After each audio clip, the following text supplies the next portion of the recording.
Aku tidak percaya pada hantu. Bukan karena aku pemberani atau pintar. Tapi, karena selama 35 tahun hidup di bumi, aku pikir hanya manusia jahat yang bisa menyakiti manusia lain. Setan, pocong, genderuwo, semua itu cerita pengantar tidur untuk menakuti anak-anak nakal. Aku salah besar. Kesalahan terbesarku bukan karena meremehkan dunia gaib. Kesalahan terbesarku adalah membiarkan istriku lebih akrab dengan ponselnya daripada dengan anak kami. Kesalahan terbesarku adalah lembur terus-menerus, hingga lupa putra kecilku, Danu Munandar, sering bermain sendirian di senja hari. Kesalahan terbesarku adalah menganggap kelalaian orang tua hanya akan berujung pada anak jatuh dari sepeda atau nilai sekolah yang buruk. Ternyata pendapatku itu salah. Kelalaian orang tua ternyata bisa membuka pintu yang seharusnya tetap tertutup rapat. Pintu menuju sesuatu yang lebih tua dari desa kami, lebih tua dari pabrik gula yang sudah tutup sejak sebelum aku lahir. Pintu yang dijaga oleh sosok yang sangat ingin menjadi ibu. Begitu inginnya hingga dia rela mencuri anak orang lain. Bukan untuk disakiti, tapi untuk disayangi. Dengan caranya yang mengerikan. Malam ini, saat kau mendengar suara ketukan di dapurmu, atau melihat bayangan di langit-langit kamar, ingatlah pesanku, jaga anakmu. Karena di balik rumpun bambu, di antara akar yang menjalar seperti jari-jari keriput, ada sepasang mata putih yang selalu mengawasi. Menunggu. Mencari. Dia menunggumu lengah. Dan ketika kau lengah, dia akan mengambil apa yang paling berharga dalam hidupmu. Aku, Aris Munandar, adalah saksi hidupnya. Ini pengalamanku. Tapi juga dapat terjadi padamu. Saat kamu melalaikan anak-anakmu.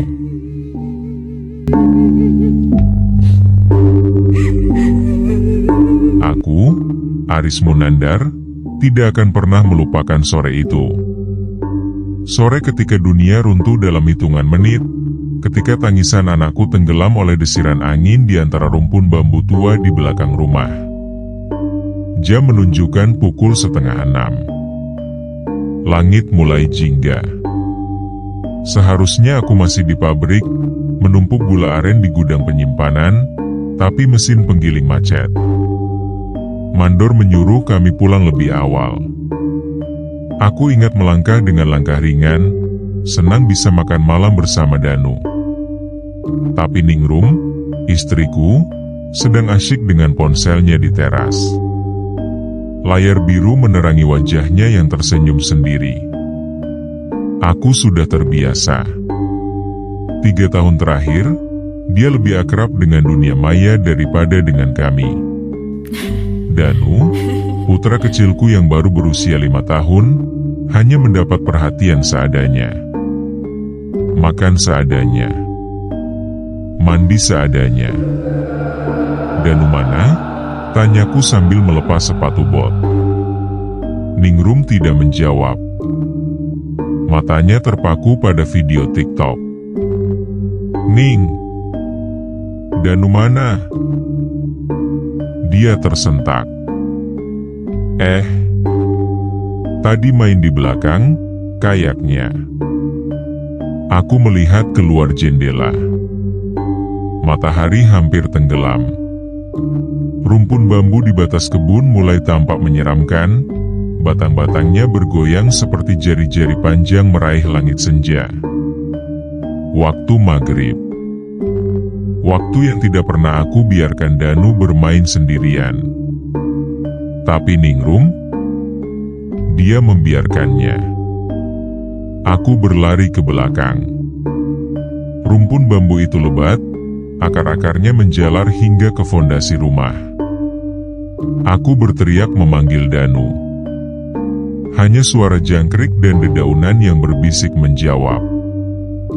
Lalu aku melihatnya. Sandal karet Danu yang bergambar mobil-mobilan tergeletak di dekat pohon bambu tertua.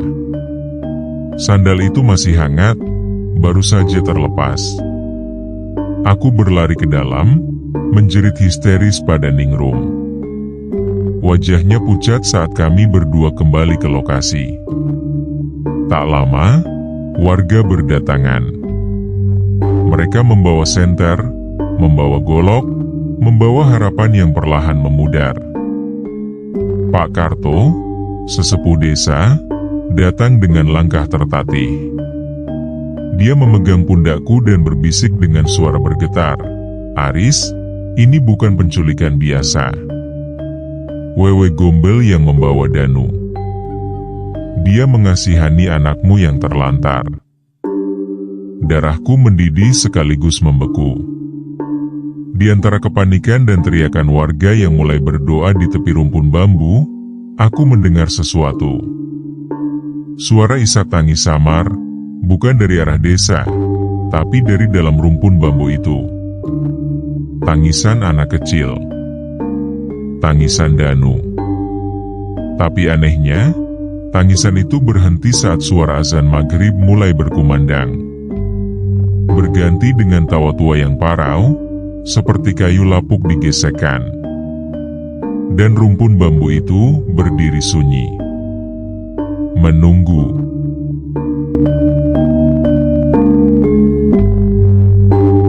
Malam itu, desa kami tidak tidur. Warga berkumpul di depan rumah, obor dan senter memenuhi pekarangan rumahku yang biasanya sunyi. Pak Karto menjelaskan dengan suara berat. Satu-satunya cara memanggil Danu kembali adalah ritual ketek ogleng. Aku tidak percaya dengan hal-hal gaib. Tapi, ketika anakmu hilang, kau akan melakukan apapun. Bahkan, memukul panci bekas dengan sendok kayu, sambil berjalan mengelilingi desa seperti orang gila. Kau harus memukul sekeras-kerasnya, kata Pak Karto. Suara bising itu yang dibenci Wewe Gombel. Dia tidak tahan. Nanti dia akan mengembalikan Danu. Ningrum hanya terdiam di sudut ruangan, menggigil. Aku ingin membentaknya. Ingin meneriakkan semua kemarahan yang mengendap bertahun-tahun. Tapi, tidak kulakukan. Waktu untuk itu nanti. Sekarang, hanya Danu yang penting. Aku memegang panci aluminium besar dan sendok besi. 3 pemuda desa menemani dengan beduk dan kentongan. Kami mulai berjalan pukul 9 malam. Setiap 3 langkah, aku memukul panci. Brang! Brang! Brang! Suaranya memekakan telinga, menggema di antara rumah-rumah. Kami melewati jalan setapak di belakang rumah, tepat di sepanjang batas rumpun bambu. Aku bisa merasakan dingin yang aneh. Bukan dingin angin malam biasa. Dingin yang menusuk sumsum, yang membuat bulu kuduku berdiri seperti ada tangan dingin membelai leherku dari belakang. Di tengah perjalanan, sekitar pukul 11, sesuatu terjadi. Lampu senter kami berkedip-kedip. Bukan kehabisan baterai. Berkedip bersamaan, semua lampu. Lalu kami mendengarnya. Suara ketukan dari dalam rumpun bambu. Tok! Tok! Tok! Persis seperti irama pukulanku pada panci. Seperti ada yang meniru. Jangan berhenti, bisik Pak Karto di ujung barisan. Dia sedang menguji kau. Aku memukul lebih keras sampai telapak tanganku terasa melepuh. Suara ketukan dari dalam bambu itu semakin kencang, semakin cepat, hingga berubah menjadi deram yang menggetarkan tanah. Aroma anyir menyebar. Bukan darah, tapi sesuatu yang lebih tua. Bau tanah basah dan akar bambu yang membusuk. Lalu tiba-tiba, sunyi. Sunyi mutlak. Bahkan jangkrik pun diam. Dan dari keheningan itu, terdengar suara Danu. Jelas. Dekat. Ayah. Ayah. Dingin sekali. Danu mau pulang. Aku hampir pingsan mendengarnya. Suaranya berbeda.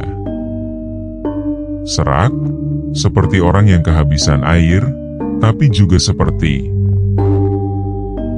dia berbicara dari balik dinding yang sangat tebal. Aku berlari ke arah suara itu, menerobos semak belukar. Dan di bawah pohon bambu tertua, di antara akar-akar yang menjulur seperti tangan keriput, aku melihatnya.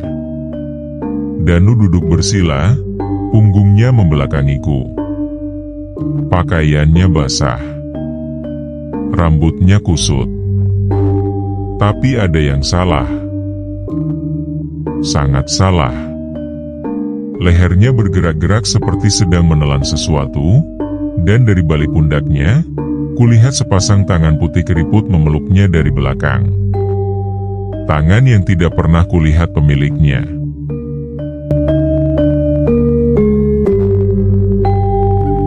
Kami berhasil membawa Danu pulang. Atau setidaknya, tubuh Danu. Karena anak yang aku gendong malam itu bukanlah anakku yang dulu. Tubuhnya menggigil dingin meskipun suhu malam biasa-biasa saja. Matanya terbuka lebar, tapi kosong. Seperti dua kelereng yang kehilangan kilau.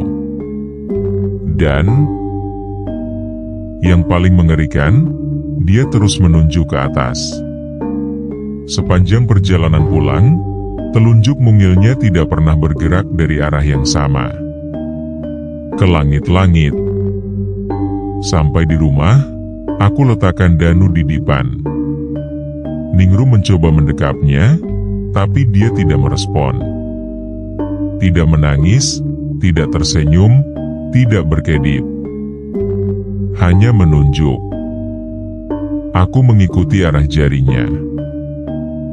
Langit-langit kamar dari papan kayu tua. Tidak ada apa-apa. Tapi, malam semakin larut, Danu mulai berubah. Mulutnya bergerak seperti mengunyah sesuatu. Aku kira dia lapar, tapi saat aku mendekatkan sendok bubur, dia menepisnya dengan kasar. Matanya yang kosong mulai berair, lalu dia berbisik dengan suara yang bukan suara anak seusianya. Nenek masih memberi makan.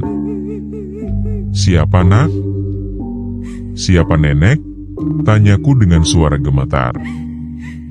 Dia tidak menjawab. Matanya menatap ke langit-langit, tapi kali ini pupil matanya bergerak. Mengikuti sesuatu yang bergerak di atas sana. Sesuatu yang tidak bisa kulihat. Aku menyalakan semua lampu. Senter. Lilin. Tidak ada sesuatu pun di langit-langit kamar. Tapi Ningrum melihatnya. Aku tahu Ningrum melihat sesuatu, karena wajahnya berubah pucat seperti kertas. Tangannya gemetar saat menunjuk ke sudut ruangan dekat jendela. Mas, di sana ada yang melambai. Aku menoleh. Tidak ada apapun. Tapi Ningrum histeris. Dia di sana. Wanita tua. Rambut putih panjang. Matanya putih semua. Dia melambai ke arah Danu. Aku tidak melihat apapun, tapi aku merasakannya. Bau anyir itu kembali. Dan dingin yang tiba-tiba menyelimuti ruangan, seperti ada AC dengan suhu paling rendah dinyalakan di tengah malam. Lampu senterku mati. Lilin padam serentak. Hanya lampu kamar dari pabrik gula tua di kejauhan yang masih menyala, menerangi jendela dari luar. Dan di cahaya redup itu, aku melihat bayangan di dinding. Bayangan sesosok wanita tua dengan rambut tergerai, sedang membungkuk di atas bayangan kecil Danu. Memberi makan sesuatu dari tangannya ke mulut bayangan anakku. Aku berteriak.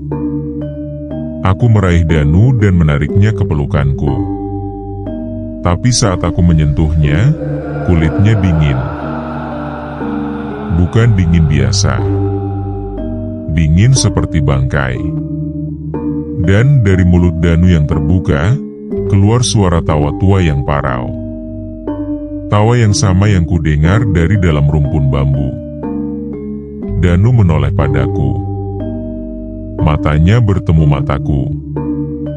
Untuk pertama kalinya sejak ditemukan, dia fokus melihat sesuatu. Aku. Tapi tatapannya kosong dan senyumnya. Senyum itu bukan senyum Danu. Terlalu lebar. Terlalu banyak gigi.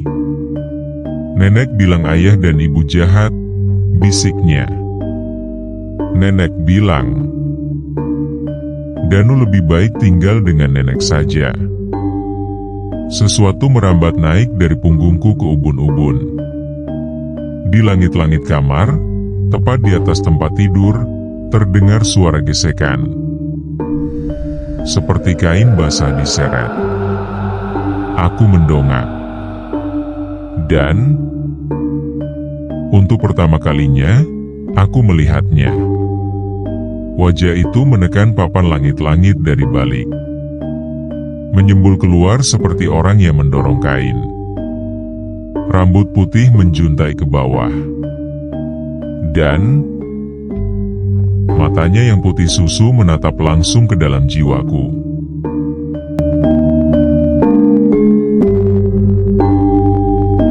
Aku tidak bisa tidur. Selama 3 malam, aku menjaga Danu yang terus menunjuk ke langit-langit kamar, sementara Ningrum hanya bisa menangis di pojok ruangan. Tapi malam ketiga, aku memutuskan sesuatu harus dilakukan. Bukan dengan ritual, tapi dengan mencari tahu. Siapa sebenarnya wanita tua itu? Pagi harinya, aku pergi ke rumah Pak Karto. Aku tidak mau basa-basi. Siapa nenek itu, Pak? Bukan Wewe Gombel kan? Pak Karto terdiam lama. Lalu dia menghela napas berat. Aris, kudengar kau orang baru di desa ini. Kau tidak tahu sejarah pabrik gula tua di belakang rumahmu? Dia bercerita. Tahun 1985, pabrik gula itu masih beroperasi.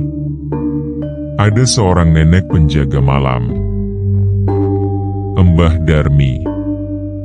Dia tinggal di pondok kecil dekat rumpun bambu, merawat pabrik yang mulai sepi. Tapi Mbah Darmi punya cacat. Dia sangat ingin menjadi ibu. Selama hidupnya, dia tidak pernah punya anak. Suaminya meninggal muda. Dia sendirian, tua, dan sangat kesepian. Suatu malam, seorang anak kecil dari desa, umur 5 tahun, sama seperti Danu, masuk ke area pabrik karena ditinggal ibunya yang sibuk berjualan di pasar malam. Anak itu tersesat. Mbah Darmi menemukannya, dan sesuatu terjadi. Apa yang terjadi, Pak? Tanyaku dengan rasa ingin tahu. Pak Karto menatapku dengan mata basah. Tidak ada yang tahu persis. Tapi, keesokan paginya, anak itu ditemukan dalam kondisi seperti Danu sekarang. Matanya kosong, menunjuk ke langit-langit. Dan, seminggu kemudian, dia ditemukan tewas di dalam sumur pabrik. Lehernya penuh bekas gigitan. Apakah Mbah Darmi pelakunya? Tanyaku kembali. Mbah Darmi ditemukan gantung diri di pohon bambu tertua keesokan harinya. Sejak itu, setiap beberapa tahun, ketika ada anak yang telantar, dia muncul lagi. Bukan Wewe Gombel. Hantu Wewe Gombel hanya mitos. Mbah Darmi adalah nyata. Dan dia tidak menculik anak-anak karena iba. Dia menculik karena dia ingin anak. Anak yang akan dia miliki selamanya. Aku pulang dengan kepala pusing. Tapi, saat sampai di rumah, aku melihat sesuatu yang menghentikan langkahku. Ningrum berdiri di depan pintu, pucat. Di tangannya, sebuah foto lama. Foto yang dia temukan di loteng rumah. Foto pabrik gula tahun 1985. Di depan rumpun bambu, berdiri seorang wanita tua dengan rambut putih dan mata yang sama seperti yang kulihat malam itu. Tapi, yang lebih mengerikan, di samping wanita itu, berpegangan tangan, ada seorang anak laki-laki kecil sekitar 5 tahun. Wajahnya tidak terlihat karena buram. Tapi di kakinya, sandal karet bergambar mobil-mobilan. Sandal yang persis sama dengan sandal Danu. Dan foto itu bertanggal 15 Maret 1985. Tepat 30 tahun yang lalu, sebelum Danu lahir. Sebelum aku lahir. Tapi bagaimana mungkin? Aku menoleh ke arah kamar Danu. Anakku masih duduk di dipan, menunjuk ke langit-langit. Tapi sekarang dia tersenyum.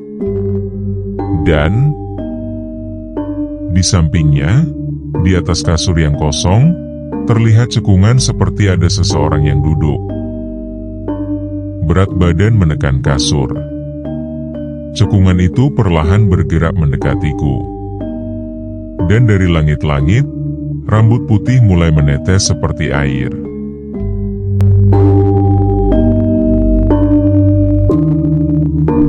Malam itu, aku mengunci Ningrum di kamar mandi. Bukan untuk menghukumnya, tapi untuk melindunginya. Aku tahu Mbah Darmi akan datang lagi.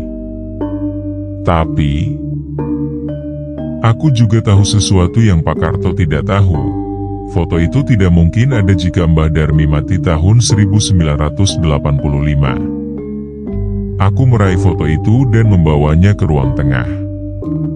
Aku berdiri tepat di bawah titik, di mana langit-langit paling sering bergerak. Aku berteriak, "Mbah Darmi, aku tahu kau di sini. Aku tahu kau bukan hantu biasa." Sunyi, tapi dingin mulai merayap. Aku mencari tahu semuanya. Kau tidak mati tahun 1985 kan? Kau menghilang. Dan anak di samping kau dalam foto itu anak siapa? Lampu padam. Semua pintu dan jendela terkunci dengan sendirinya. Dan dari gelap, suara itu datang.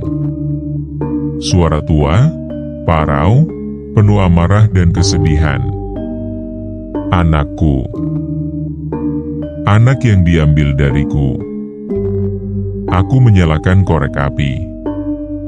Di depanku, sesosok wanita tua berdiri. Rambutnya putih panjang menjuntai hingga pinggang. Wajahnya keriput, matanya putih susu tanpa pupil. Tapi, aku tidak mundur. Kau tidak pernah punya anak, Mbah Darmi. Suamimu pergi karena kamu mandul. Dan anak dalam foto itu, anak yang kamu culik dan kurung di ruang bawah tanah pabrik kan? Kamu bunuh dia karena dia mencoba kabur. Arwah gentayangan Mbah Darmi menjerit. Jeritan yang memecahkan kaca jendela membuat dinding rumah bergetar. Tapi aku terus bicara. Karena aku tahu kebenaran. Aku mencari arsip lama di kantor desa. Dokumen polisi tahun 1985 menemukan kerangka anak kecil di bawah lantai pabrik. Lehernya patah. Bukan karena jatuh. Karena dicekik. Kamu bunuh anak itu. Dan kamu bunuh diri karena takut ketahuan. Tapi kamu tidak bisa pergi karena kamu merasa berhak atas anak-anak yang tidak kamu miliki. Tapi Danu bukan anakmu. Dia anakku. Air mata mengalir dari mata putih arwah Mbah Darmi. Air mata hitam seperti tinta. Tubuhnya mulai bergetar. Dan dari balik pintu kamar, Danu keluar. Berjalan seperti robot, matanya masih kosong. Tapi Ningrum juga keluar dari kamar mandi, wajahnya basah oleh tangis. "Mas, maafkan aku," bisik Ningrum. "Aku tahu aku lalai. Aku tahu aku terlalu sibuk dengan ponselku. Aku hampir kehilangan Danu karena kebodohanku." Aku menggenggam tangan Ningrum. Lalu aku berlutut di depan arwah Mbah Darmi. Kami mengakui kesalahan kami. Tapi Danu adalah anak kami. Dia tidak bisa kau miliki. Tidak ada anak yang bisa kau miliki dengan cara begini. Arwah gentayangan Mbah Darmi terdiam. Untuk pertama kalinya, matanya yang putih itu jernih. Dia menatap Danu, lalu menatap kami berdua. Dan perlahan, dia mengangguk. "Jaga anakmu," bisiknya. "Atau aku akan kembali untuk mengambilnya." Dia meleleh ke lantai. Menjadi air hitam yang meresap ke tanah. Rumpun bambu di belakang rumah bergoyang sekali, lalu diam. Danu tersentak, matanya berkedip, lalu dia menangis. Menangis seperti anak kecil normal yang lapar dan lelah. Aku memeluknya. Ningrum memeluk kami berdua. Malam itu, untuk pertama kalinya dalam bertahun-tahun, kami berdua tidak menyentuh ponsel. Kami hanya memeluk anak kami. Tapi kadang, di waktu maghrib, saat angin bertiup dari arah pabrik gula tua, aku masih mendengar suara tangis tipis dari balik rumpun bambu. Dan Danu kadang bertanya, "Ayah, nenek yang dulu di atas sana, dia sekarang sudah bahagia?" Aku tidak tahu harus menjawab apa.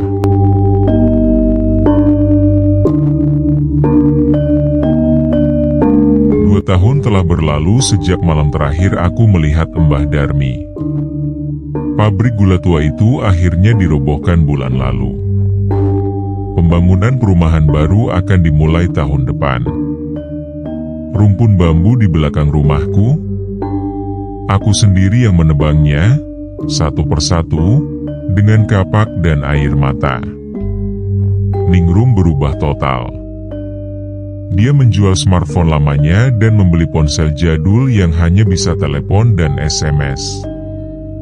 Aku hampir kehilangan kalian karena layar kecil itu, katanya suatu malam sambil menyisir rambut Danu, yang sudah berusia 7 tahun. Danu sekarang anak yang ceria, suka bermain bola, dan tidak pernah lagi menunjuk ke langit-langit. Tapi aku masih menyimpan foto itu. Foto Mbah Darmi dengan anak kecil yang memakai sandal mobil-mobilan. Aku menyimpannya di dalam Al-Quran, di lemari yang jarang kubuka. Bukan karena takut, tapi karena aku ingin mengingat. Mengingat bahwa kelalaian sekecil apapun bisa membuka pintu bagi hal-hal yang tidak seharusnya ada.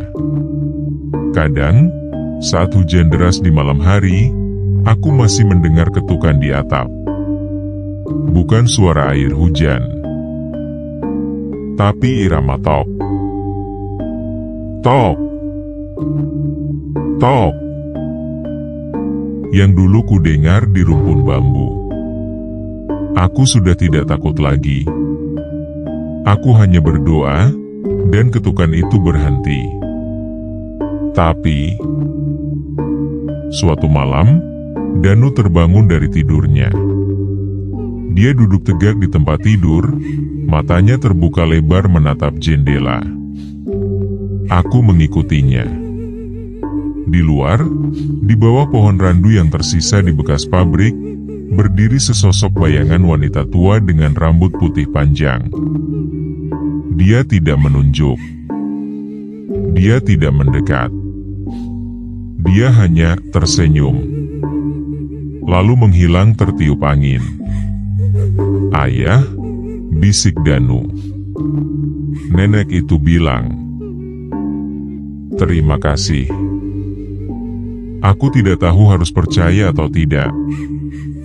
Tapi, semenjak malam itu, tidak ada lagi kejadian aneh. Rumpun bambu sudah rata. Pabrik tua sudah menjadi tanah kosong. Mbah Darmi, mungkin, akhirnya menemukan kedamaian. Atau mungkin dia hanya mencari anak lain di tempat yang lebih jauh.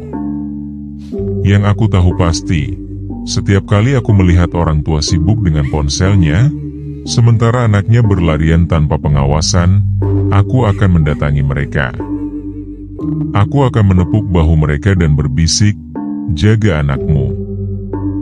Atau, dia akan diambil oleh seseorang yang lebih menginginkannya. Dan, mereka tidak pernah tahu bahwa aku tidak sedang bercanda.